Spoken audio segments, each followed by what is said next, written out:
Hi, my name is Julio Rojas Aguilar, and thanks for joining me. Today I'm accompanied by a professor that you have supported through your donations to IHS. His name is Grant Ferguson. He is a professor and director of outreach and public service internships in the Department of Political Science in Texas Christian University. He teaches classes on Texas and American government, campaigns and elections, political psychology, science fiction and politics, and Capitalism and Its Critics. His latest research analyzes public opinion on universal basic income, and he first encountered IHS almost 14 years ago as an undergraduate student in 2007, and it changed his life. Thanks for joining us, Grant. Howdy. How are you? I'm doing well. It's a real pleasure to be here, Julio, and I'm excited to tell you all a little bit about my experience with IHS. That's great. I think a lot of the donors will appreciate you sharing your experience and what you have offered to your students. So how about we start with your background first? Yeah, I got my PhD from Texas A&M University in 2014, and ever since then, I've been teaching at TCU. I've had a great 7 years here. I have a teaching specialist position. I do research as well on public opinion and political behavior in American politics, and I run our local internship program. That's awesome. It seems like you're very involved in your job in higher education. How did you first encounter IHS? IHS, I first discovered actually just from a random flyer when I was an undergraduate. In 2006, I was finishing my junior year of college at Vanderbilt, and I received an invitation to an IHS summer seminar. Uh, I had no idea what IHS was. I had never heard of it, and I'm still to this day not sure how I ended up getting the invitation. But I read about it, and the more I read about it, the more excited I got. I thought, wow, I get to go to DC. All I have to do is get there and spend a week talking about politics, freedom, and order and political issues with other college students and well recognized professors from around the country. Sign me up. And so I went to the summer seminar, and honestly, it changed my life. I didn't really know what I wanted to do after graduation. I was a political science major and history minor. And my plan was if I couldn't figure out what I wanted to do by the end of my summer of after junior year, I would apply and go to law school because I could read, write, and think logically. And I figured, well, that's a good career. I Yeah. could do that. But at the summer seminar, which I enjoyed immensely, I got to see for the first time a quantitative social science presentation with some data. And I'm about 90% sure that the person who gave this presentation was Veronique DeRugi, although I can't confirm that. But it was amazing. As it turns out, I love data, I love graphics, and I love giving presentations. And so as I watched Dr. DeRugi give this presentation, I thought, I could do that. How do I do that? And so I went up and talked to her and some of the other professors at the summer seminar later, and I said, how do I do that? And they said, well, you have to go to graduate school. And I said, how do I do that? I had no idea. But from the mentorship of them and Nigel Ashford, among other people, I figured out how to apply to graduate school and get a PhD in political science. And that's how IHS actually determined what I would do for a career. And I'm very, very thankful. Wow, all from just a random flyer. Yes, just from a random flyer. Yeah, I guess it'd be one of those, you never know the impact that you'll have on someone. In this case, apparently that's true of direct mail as well. Well, I'm happy that flyer found you. So how did your mentality, how did your philosophy change going to this IHS event? I've always been a fan of small government, but at the IHS summer seminar and then at some of the discussion colloquiums that I got to attend as a graduate student, and just generally becoming part of the Liberty Network, my beliefs in, especially in a free market economy, creating prosperity for everyone, have really been deepened. And because of that, I've gotten to see also the connections between economics, political science, and philosophy, and how big ideas really can change the world. Because of IHS, my understanding of a variety of important economic and philosophical thinkers was really advance. So I would say that IHS took what was already there and made it even better. Wow, that's great. So how do you think that IHS, you already said that it kind of impacted your future in being a professor. Do you think that there's going to be any more impacts in the future based off what happened? Well, absolutely. IHS didn't just impact my life by helping me decide to become a professor. It also has had such a wonderful impact on me since I became a professor, and even while I was still studying in graduate school as well. Because of IHS, after I started teaching my own classes while I was finishing my doctorate at A&M, I got to attend a really amazing uh, conference on teaching at Towson University.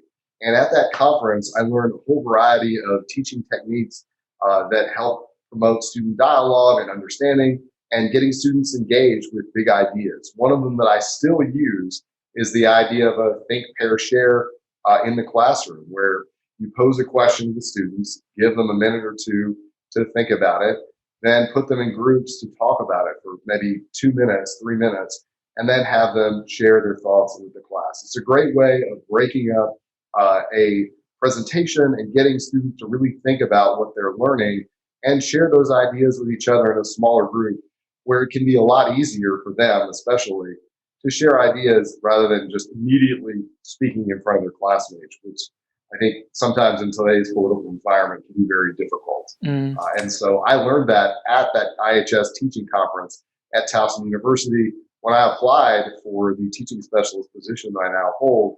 And I could show on my resume, that my CV, that I have attended professional development conferences on teaching. That was really impressive. Once I got my position at TCU as an early career faculty member, IHS gave me so many opportunities that were really impressive to my colleagues and my college. So, for example, I've gotten to bring so many great liberty-minded speakers from other universities to speak at TCU on public choice theory, the Constitution, free speech and its value. Right, really, really terrific. And my colleagues have attended those talks and enjoyed them as well. It's been very impressive.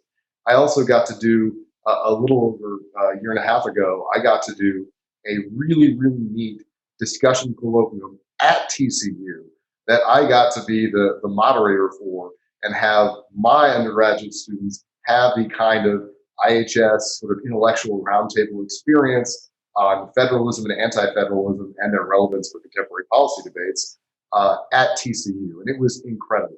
All of those things that IHS has done for me have been so impressive to my colleagues from the semester that I started at TCU. They helped me get promoted, and they continue to help advance my career. So right now, for example, I'm working on a research project with a couple co-authors on public opinion on universal basic income and the factors that affect the public's perceptions negatively and positively. And I got the Kickstart money to do a survey on that from IHS. And so IHS has supported me in my research, in my teaching, and my professional development, and just general understanding of liberty and society. And I could not be more grateful. That's great. I mean, it truly does seem like IHS has, you basically got all of IHS's offers as undergraduate, graduate, and faculty. I guess I'm now an IHS lifer, and I couldn't be happier as a result of that.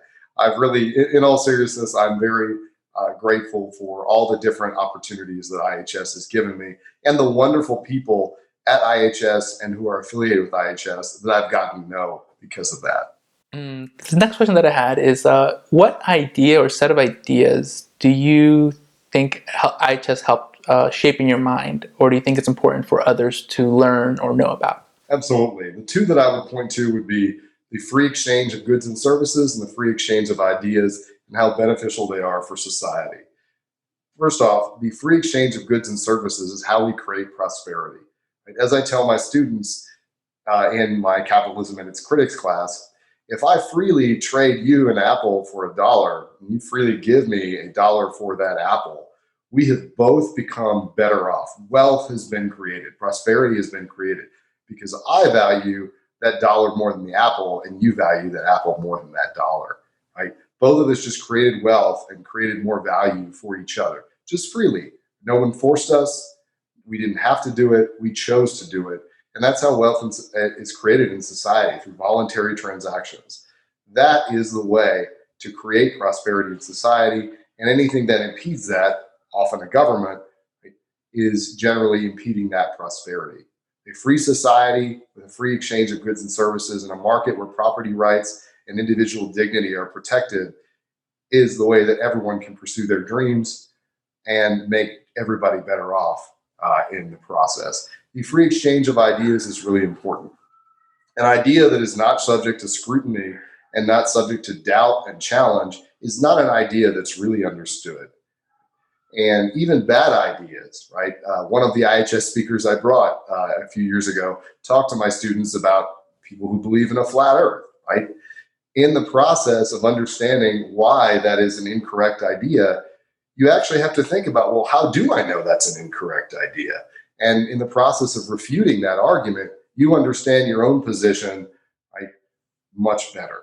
And that is really valuable. It's the same with any kind of idea. You say socialism and I say capitalism.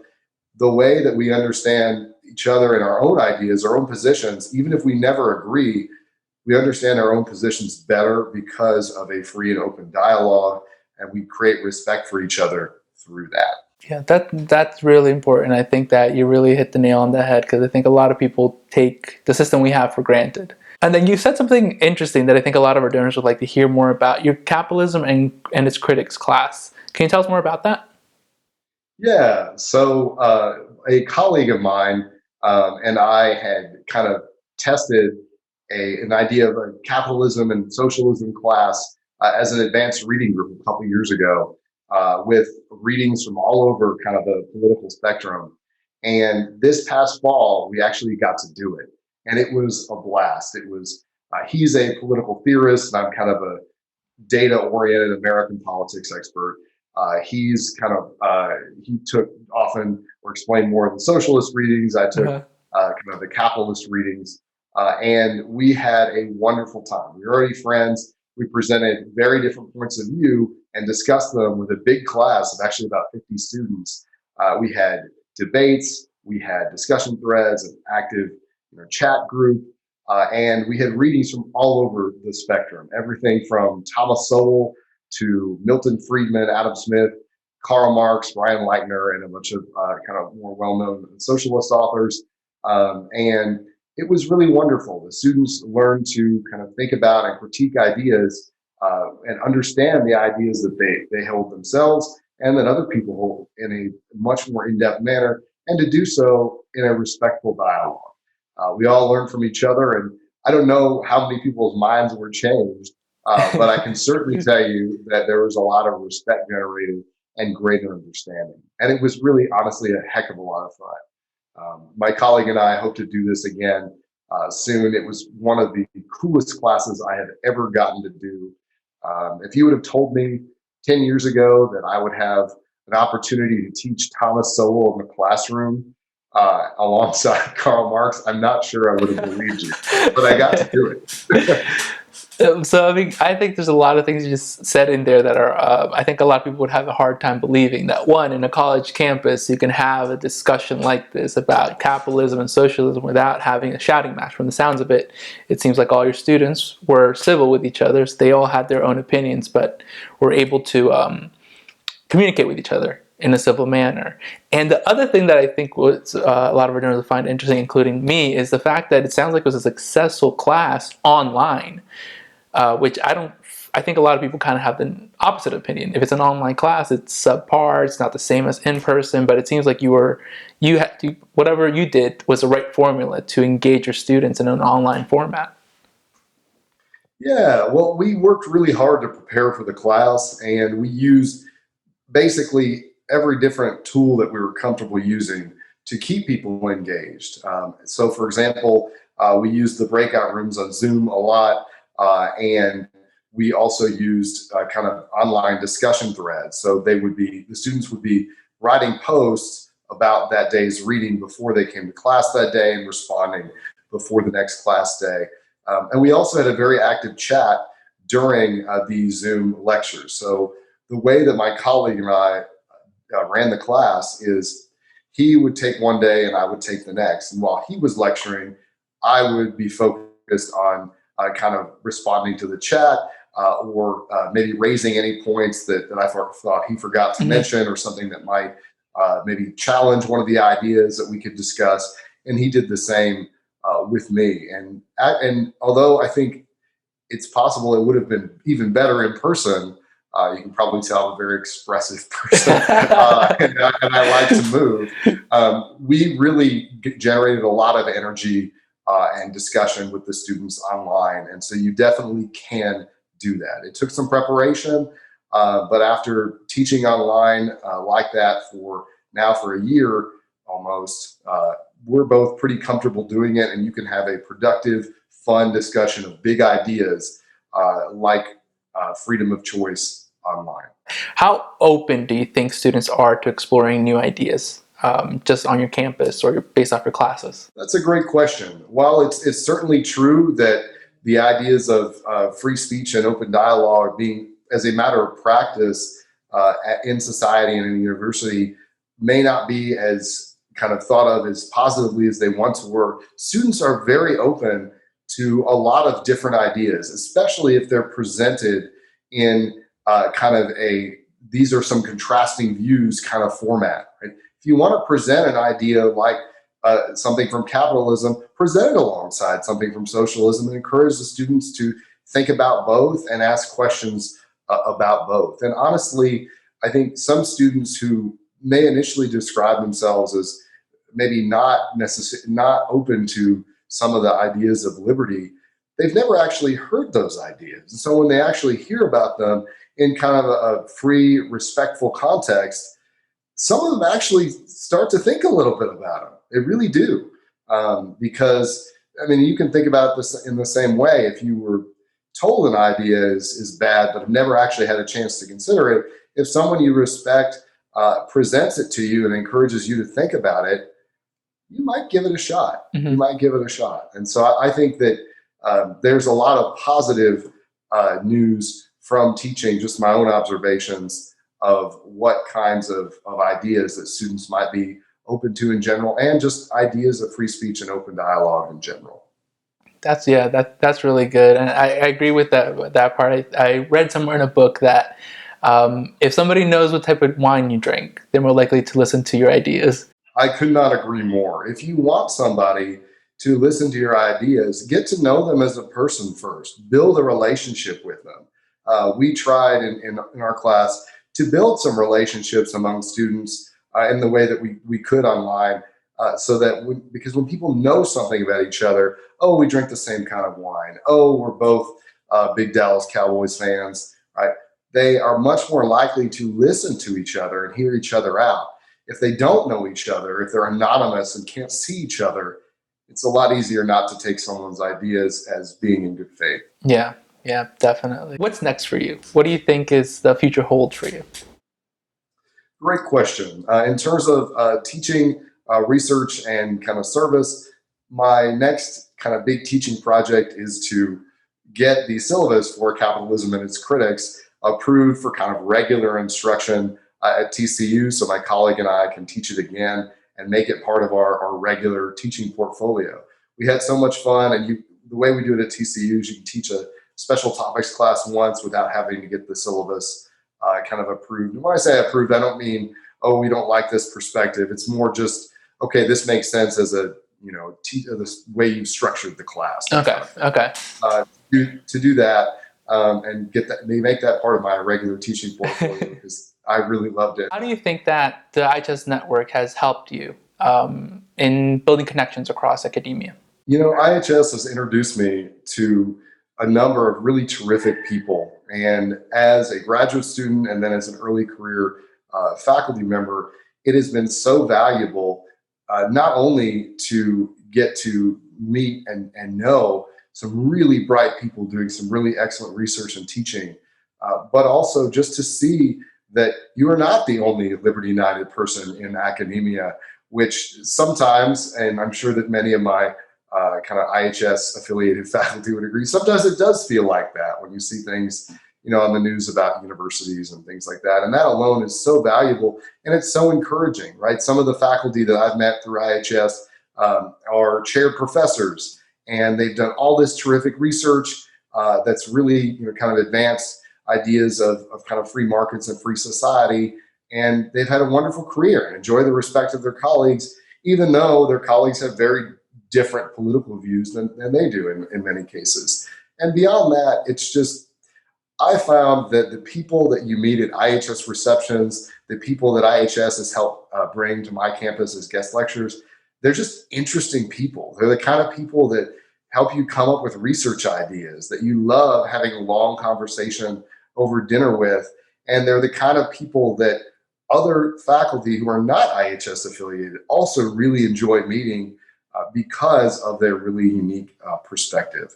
And so that IHS network has been so valuable for me in all of those ways. That's great. So before we wrap up, is there anything you would like the donors to know? Yeah, I am so thankful for all of the opportunities that IHS has given me. IHS helped me as an undergraduate, helped develop me as a graduate student, and has helped me succeed as a professor. When I went up for promotion last year, I know that a lot of the things that IHS has helped me do looked really great on my promotion application. And that really helped me get promoted.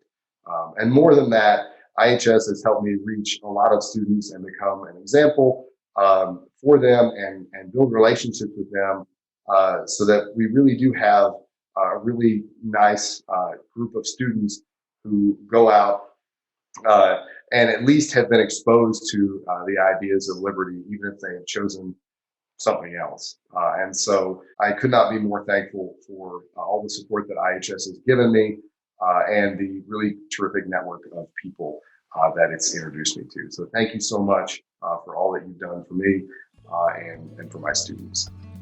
Thanks for being with us, Grant. And thank you for joining us. I hope you enjoyed meeting one of the many professors you help support. Through your continued and growing partnership with IHS, you help make a lasting impact on society as you support professors like Grant that present the ideas of liberty to every student they encounter. For more information on IHS, please go to theihs.org. And if you'd like to further support IHS, go to theihs.org/donate. Click on this video tab to view more information on what we offer undergraduate students, graduate students, and faculty. And I hope you join me next time, where I will be interviewing an undergraduate student that you helped make an impact on and expose to the ideas of liberty through your donations. See you then.